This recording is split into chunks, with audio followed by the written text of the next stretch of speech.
नमस्कार मित्रों, आप सभी का हार्दिक स्वागत है हमारी चैनल धर्मार्थ पे।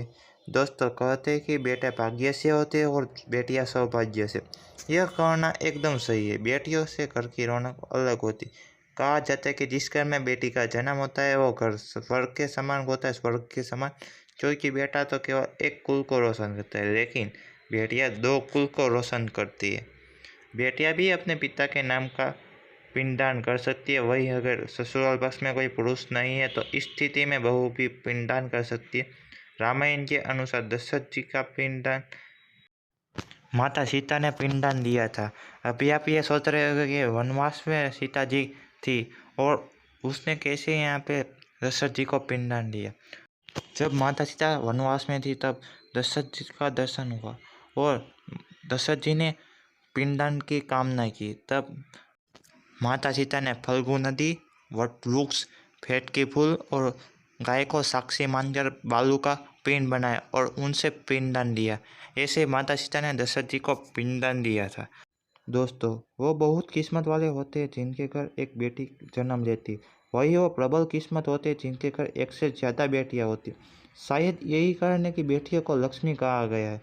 वही बहुत से लोगों को सोच यही होगी कि बेटी है तो बिना समय गवाए और इस पर पढ़ाई में पैसा लगाए सब जल्द से जल्द शादी कर दो। लेकिन यह सोच एक बेटी के भविष्य को बर्बाद कर देती। जरा सोचिए, एक बच्ची के मन में कितने सपने होते हैं कि उसे कुछ करना है, लेकिन यह सपने सिर्फ सपने ही रह जाते। इसलिए अपनी बेटियों को सपने पूरे करने के दीजिए और उन्हें जीवन में हर वह खुशी दी जो उन्हें मिलनी चाहिए। एक बेटे से ज़्यादा एक बेटी हमेशा माता पिता के लिए सोचती है। इसके साथ ही माता पिता को प्यार और अपनापन बेटी ही दिखा सकती है। बेटी के जन्म को एक जश्न की तरह मनाना चाहिए। माता पिता को बेटी को हमेशा एहसास दिलाना चाहिए कि वो कितनी खास है। दोस्तों, बेटी कभी भी बाप का बोझ नहीं होती। वो सिर्फ अपने और अपने परिवार की किस्मत बनाने के लिए जन्म लेती है। एक कथा की माने तो एक बार दो दोस्त लंबे समय के बाद एक दूसरे से मिले। एक दोस्त ने दूसरे से उसके हाल पूछे तो जवाब में उसने कहा कि मेरे हाल तो एकदम बढ़िया है और वो भी क्यों न दो बेटे जो है। तभी वो अपने दोस्त से पूछता है कि तेरे घर में कितने बच्चे। दोस्त खुशी के साथ बताता हूँ कि मेरे घर में दो बेटियाँ हैं। उसका दोस्त भगवान का शुक्रिया अदा करता हुआ कहता है कि धन्य है उसके घर बेटियां नहीं। यह सुनकर बेटियों के पिता की आंख में आंसू आ गए। तभी उसकी बेटी पिता के मित्र से कहती है कि अंकल, भगवान हमेशा भाग्यवान को ही बेटी दिल देता है। दोस्तों, भगवान उसी को पुत्री का सुख देता है जिसके अंदर पालने की सामर्थ्य हो, जो गरीब होकर भी अपनी बेटी को पाल सकता हो। एक बार स्वामी विवेकानंद वैष्णो देवी की सीढ़ियाँ चढ़ रहे थे। बगल से एक किसान अपनी बेटी को कंधे में बिठाए चढ़ाई चढ़ रहा था। तभी स्वामी विवेकानंद ने कहा कि बाबा, आपकी बेटी का बोझा आपको लग रहा होगा, इसको मैं उठा लेता हूँ और माता वैष्णो के दरबार तक लिए चलता हूँ। तब किसान ने स्वामी विवेकानंद से कहा कि बेटी कभी भी बाप के कंधे पर बोझ नहीं होती। बेटियां अगर बाप के कंधे पर हो तो वो हर बोझ को हल्का कर देती है। दोस्तों, बेटियां कभी भी धन की भूखी नहीं होती है, वो सिर्फ मान और सम्मान की भूखी होती है।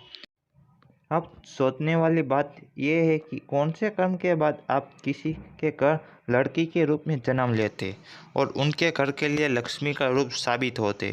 गरुड़ पुराण में बताया गया है कि जब आत्मा को नया जन्म मिलता है तब आत्मा को उस शरीर के अनुसार व्यवहार में ढलकर अपने कर्म करने होते हैं। शरीर के जरिए कर्म करके एक आत्मा अपने जन्म के उद्देश्य को सार्थक भी बना सकती है और निरर्थक भी।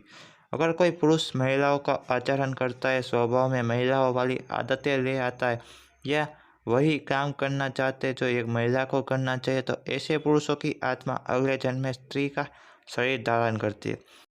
वही गरुड़ पुराण में बताया गया है कि यदि कोई व्यक्ति मृत्यु के अंतिम क्षण में किसी स्त्री को याद करते हुए प्राण त्यागता है तो वो अगले जन्म में स्त्री के रूप में जन्म लेता है। वही अगर वो अंतिम क्षण में परमेश्वर का नाम लेता है तो वो मुक्ति के मार्ग पर अग्रसर हो जाता है। अगर आपको हमारी ये प्रस्तुति पसंद आई है तो हमारे वीडियो को लाइक कर चैनल को सब्सक्राइब कर दीजिएगा। अगर हमसे इस वीडियो में कोई भी भूल या गलती हुई हो तो हम आपसे क्षमा मांग रहे, कृपया हमें क्षमा कर दीजिएगा।